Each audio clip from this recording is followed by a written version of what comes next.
Good to be with y'all again.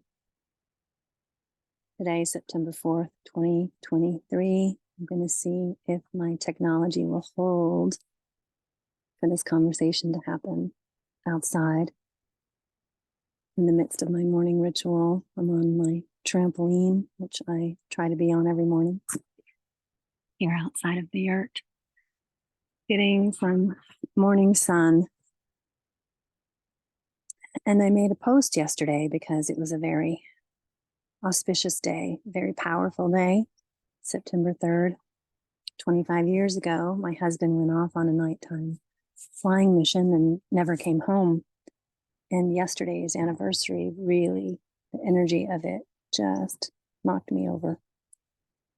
And I've had processing about it, opening about it, sharing about it. And I wanted to share more here for a couple of reasons. To capture it on video, to capture it on audio, because I have an audio library out there that I would love to share this poignant and meaningful and ripe material and invitation around grief, around sorrow, around healing, around vulnerability, around expression, in hopes to serve the heart of the listener. And well, I wanted to also share, and I'll share this. This is Shakespeare, some of Shakespeare's words through Macbeth. It's on the backside of one of my favorite books. I went looking for it. I couldn't find it just now. But this is the quote from Macbeth. Give sorrow words, the grief that does not speak whispers the overwrought heart and bids it break. Give sorrow words. The grief that does not speak bids the overwrought heart and bids it break.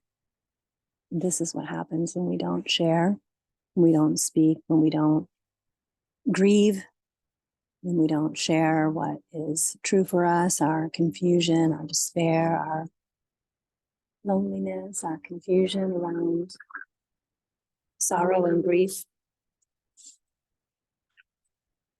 My husband died in a helicopter back in 1998, so take it as a meaningful something.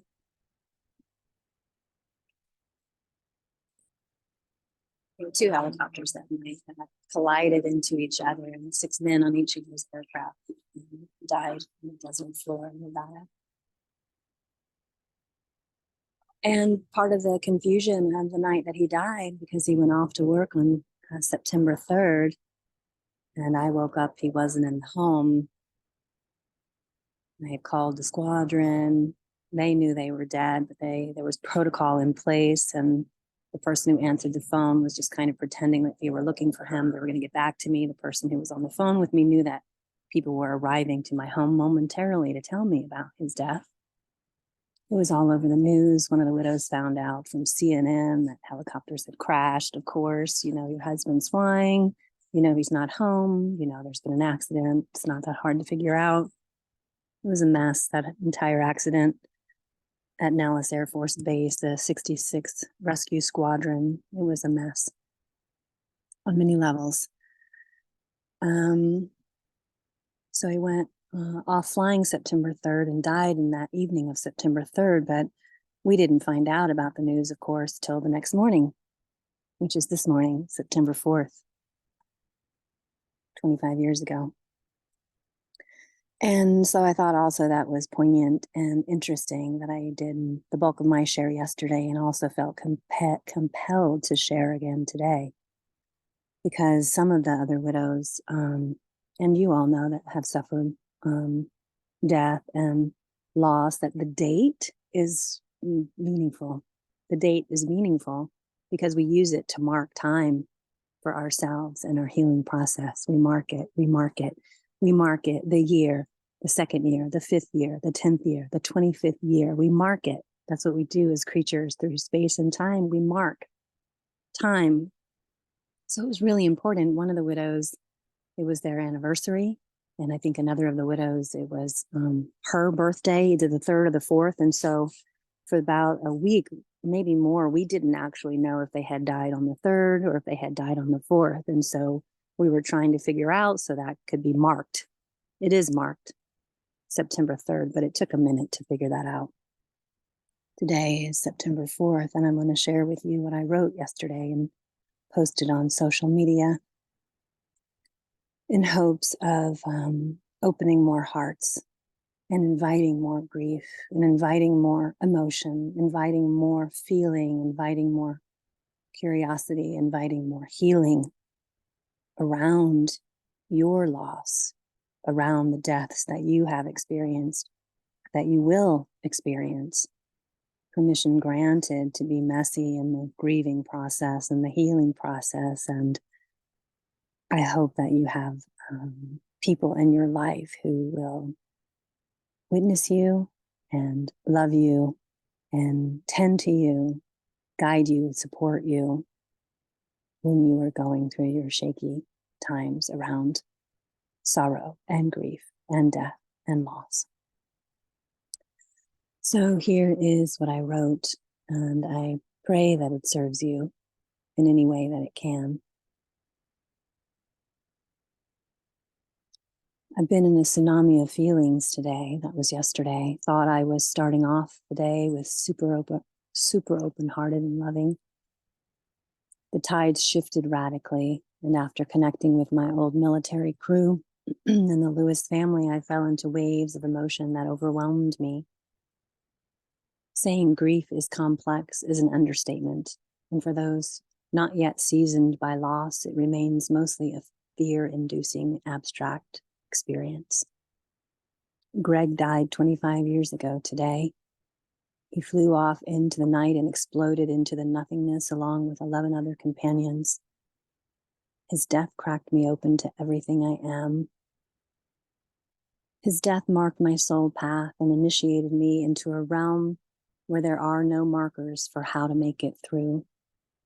Grief is intimate and personal and ongoing.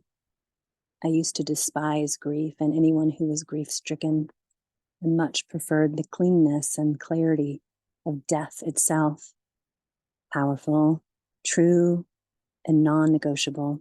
I was in such awe of death and how it changed the fabric of my life that I dedicated myself to it for decades.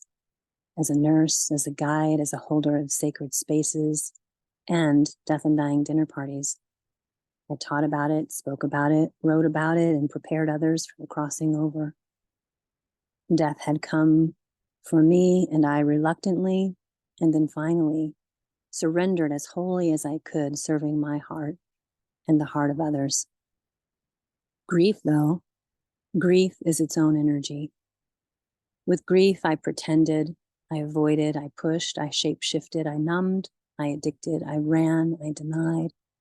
Oh, sure, it leaked out as it will from time to time. I didn't honor it or the depths of what it was offering to me. I wore it like a sacred cloak when it suited me and tucked it away when it didn't. Grief is gross and unmanageable. It's inconvenient and messy. It's unrelenting and fierce, and mostly we would rather not. Me and grief have slowly made our way into a more meaningful relationship these days. Humility helps, surrender helps, compassion helps, being non-judgmental obviously helps.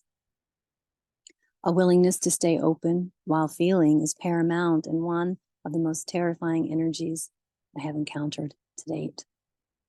Grief reminds me that I am indeed human, mortal, flawed, small, insignificant, that I am the source of my own sorrow, that my mind is the ultimate deceiver, that those marked with love must bear the burden of loss and grief itself.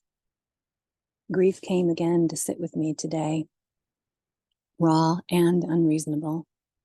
She reminded me that though I am indeed human, I am also resilient, malleable, adaptable, changeable, part spirit, part stardust, part earth, part water, part ancestor, part fire, part light, part dark, part me, part you, part Gregg, part death, part life, part of this eternal, ever evolving, unfolding thing. Today, while I watched myself struggle once again with the burden and gift of grief, I finally had the wisdom, willingness, and courage to ask two of my sisters to sing me back home to myself. And so they did. While I wept in the beauty of their reminders of love, compassion, and grace, Gregg came to me like he used to right after he died, and he wrapped me in his loving embrace, reminding me that all is well, that I am not alone, and that we are always connected through love. I don't know what grief is to you. After 25 years, I'm still understanding what it is to me. I do know, however, that if you can muster the courage to ask for help, it will arrive. Maybe as a friend, maybe as a hummingbird or butterfly, maybe as a rainbow or a favorite song, maybe through a gust of wind or through a road sign, maybe through a stranger's voice or a dog's sweet snuggle, maybe in a dream or on someone's Instagram page. Please keep breathing. Please keep going. Please keep praying. Please keep opening. Please keep grieving. Today, I honor Gregg and the crew who slipped through the veil over the Nevada desert that stormy, strange night. I honor the families and the friends of the men who sacrificed their lives that others may live. If you are grieving, please know you are not alone and that there is always help for you out here, out there. We are held in a web of love that is inconceivable to our little minds. It's best to surrender to the power of that amazing heart of yours, breaking open again and again. Our becoming is as inevitable as death. We are marked for both beauty and love. May grace be your companion, and may we all remember ourselves home.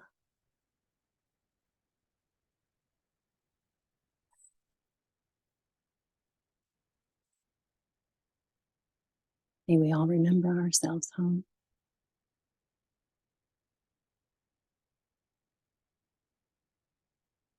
I love you. I appreciate you. I honor you. I honor your journey. I honor your presence, your time, your attention. I honor what you have been through that has brought you right to this moment in this shared energetic experience with me.